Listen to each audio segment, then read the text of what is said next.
যাকে দেখে ক্রাশ খেয়েছিলেন অভিনেত্রী হিমি।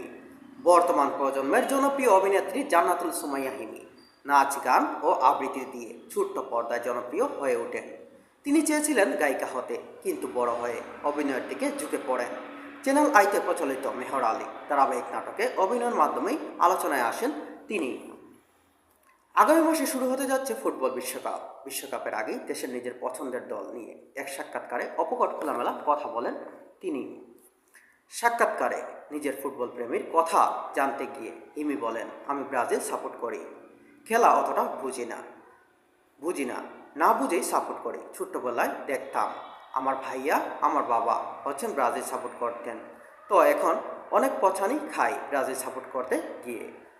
তার কথায় নেইমার এই যে আরেকটা পচানি খায় সামনে। ছোট্টবেলা দেখতাম, তখন কাকা খেলতেন, তাকে খুব ক্রাশ লাগতো।